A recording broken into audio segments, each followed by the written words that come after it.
अस्सलामुअलैकुम। Supreme court से मैं हूं इब्रार हुसैन अस्तोरी। और नाज़रीन, आज सुप्रीम कोर्ट में चेयरमैन पीटीआई की जानिब से दायर नेब तरामीम के खिलाफ दरख्वास्त पर समाअत हुई है। चीफ जस्टिस उमर अता बंदियाल की सरबराही में 3 रुकनी खसूसी बेंच, जिसमें जस्टिस एजाज उल हसन और जस्टिस मंसूर अली शाह शामिल थे, इस अहम केस की समाअत की। और आज 50 समातें मुकम्मल हो गई, 50 अप हो गई, लेकिन फिर भी कोई फैसला नहीं आया।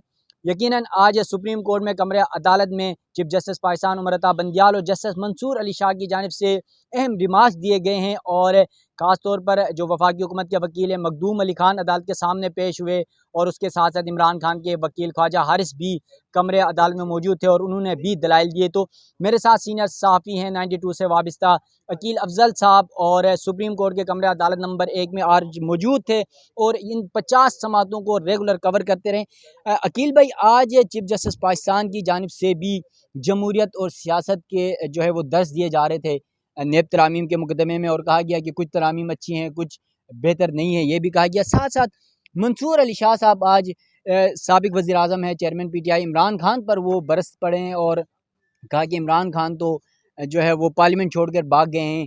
वो क्या दरख्वास्त दायर करेंगे, ये क्या मामला है? देखें, जस्टिस मंसूर अली शाह को आप बरसना नहीं कह सकते। फैक्चुअली तो उनकी बात बिल्कुल दुरुस्त है कि इमरान खान पार्लियामेंट से दौड़ गए थे जब हुकूमत चेंज हुई। बदकिस्मती है कि इमरान खान ने हमेशा यही सोचा कि मैं पार्लियामेंट में उसी सूरत में बैठूंगा जब मेरी हुकूमत होगी। तो वो इसी चीज़ का हवाला दे रहे थे कि नैब तरामीम को पार्लियामेंट सुप्रीम कोर्ट के अंदर किसी आम शहरी की जानिब से चैलेंज नहीं किया गया, बल्कि एक सियासी जमात के लीडर की जानिब से चैलेंज किया गया, और वो सियासी जमात का लीडर पार्लियामेंट छोड़कर भाग गया था।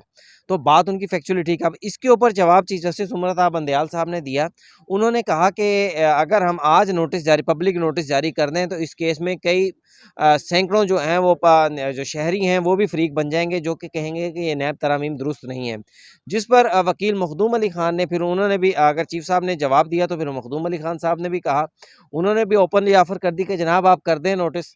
वो पंजाबी में कहते हैं ना, उन्होंने कह दिया कि सर तुसी भी कर लो शौक पूरा अपना।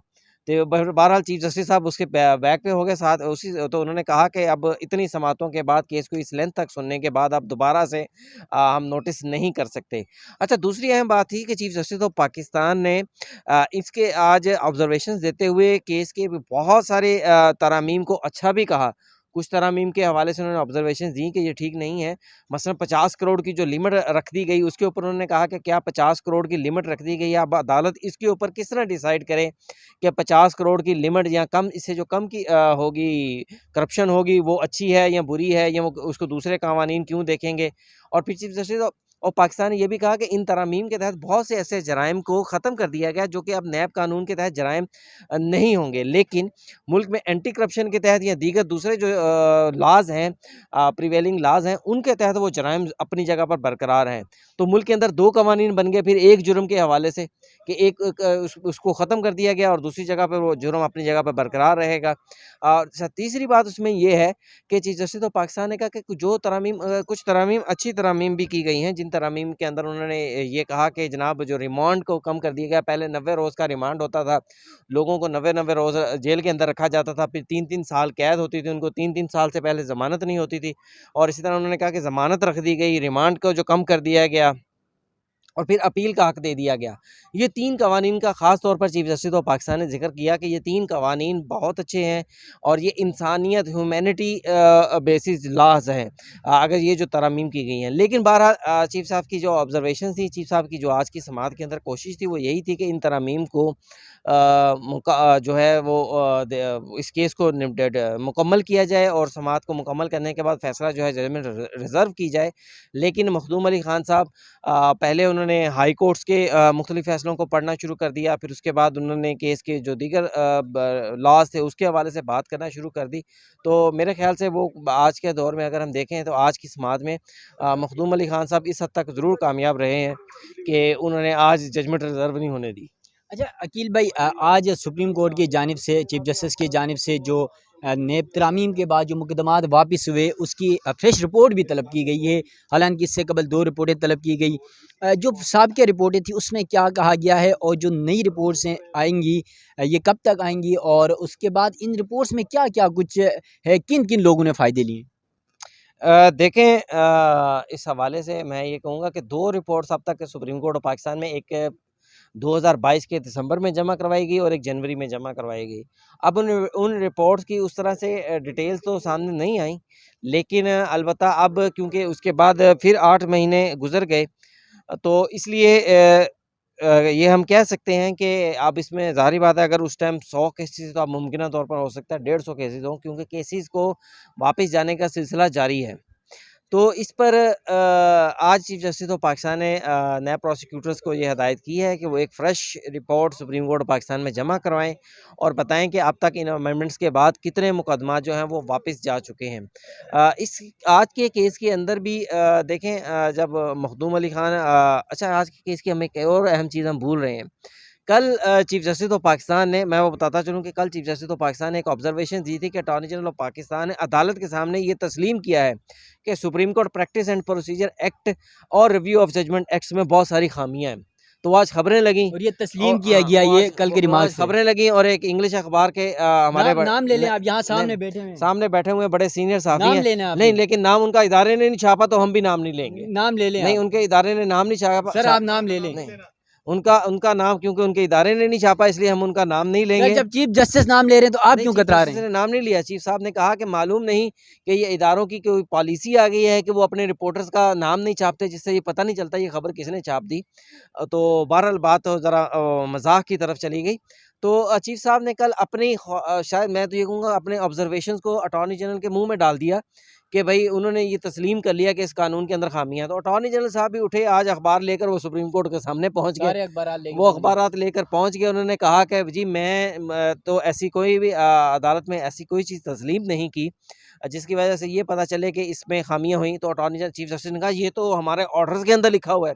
अच्छा, अब ऑर्डर के अंदर जो लिखा गया था कि अटॉर्नी जनरल ने तस्लीम किया कि ओवरलैपिंग हुई है। ओवरलैपिंग को तस्लीम किया गया था, खामियों को वहाँ पर तस्लीम नहीं किया गया था। तो जिसके बाद भी चीफ जस्टिस भी बैक फुट पर चले गए और उन्होंने बात को वो अटॉर्नी उसकी तरफ मोड़ दिया, सहाफ़ी की तरफ मोड़ दिया, खबर की तरफ मोड़ दिया कि जनाब ये कोई नई पॉलिसी आ गई है कि सहाफ़ी नाम नहीं छापता। बहरहाल उसकी भी अटॉर्नी जनरल ने वजाहत कर दी। उन्होंने कहा कि भाई मैंने ऐसी कोई चीज़ तस्लीम नहीं की कि इन लॉज़ के अंदर फ्लॉज़ हैं।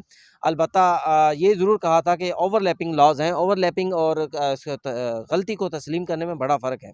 अच्छा अकील भाई, आखिरी सवाल है आपसे कि मंसूर अली शाह साहब ने गुज़िश्ता 2 समातों पर फुल कोर्ट बनाने की तजवीज़ दी, लेकिन आज ऐसे रिमार्क्स नहीं दिए। तो इस सिचुएशन में जहाँ पर 50 समातें मुकम्मल हुई हैं और अगर फुल कोर्ट तश्कील दिया जाता है तो फिर क्या मसाइल पैदा होंगे? और अगर या मंसूर अली शाह साहब इनकार कर दें तो फिर 2 रुकनी बेंच सुन लेगा, क्या कुछ होने जा रहा है?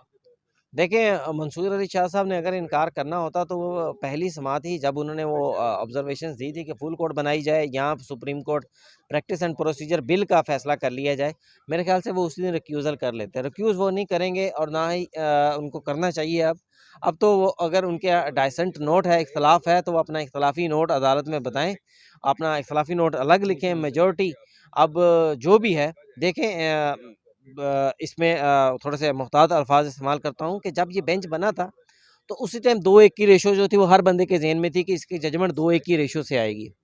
अब ये supreme court practice and procedure bill तो बाद में आया।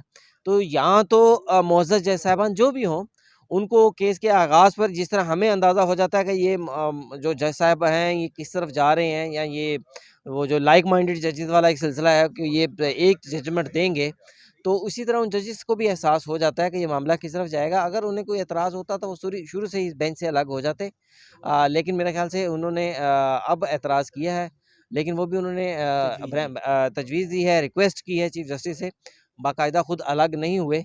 तो अब मेरा ख़्याल से वही डाइसेंट नोट आएगा और हम ये कह सकते हैं कि ये केस जल्दी मुकम्मल हो जाएगा। केस तो मुकम्मल हो जाएगा और ऑब्वियसली चीफ जस्टिस 16 सितंबर को रिटायर हो रहे हैं, तो फैसला भी 16 सितंबर से पहले आ जाएगा या 16 सितंबर को आ जाएगा, उससे लेट फैसला भी नहीं होगा।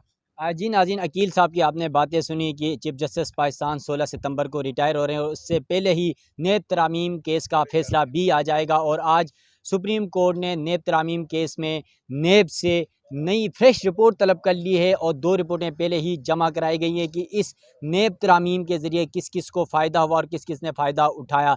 ये तमाम रिपोर्ट्स अब नेब की जानिब से जब जमा कराएंगे तो उसके बाद ही पता चलेगा कि किस किस ने और कितने लोगों ने इन नई तरामीम से फ़ायदा उठाया है। सुप्रीम कोर्ट में कल दोबारा समाअत होगी, क्योंकि सुप्रीम कोर्ट ने कल तक के लिए समाअत मुलतवी कर दी है। तब तक के लिए अपने मेज़बान इब्रार हुसैन अस्तोरी को दीजिएगा इजाज़त। अल्लाह हाफ़िज़।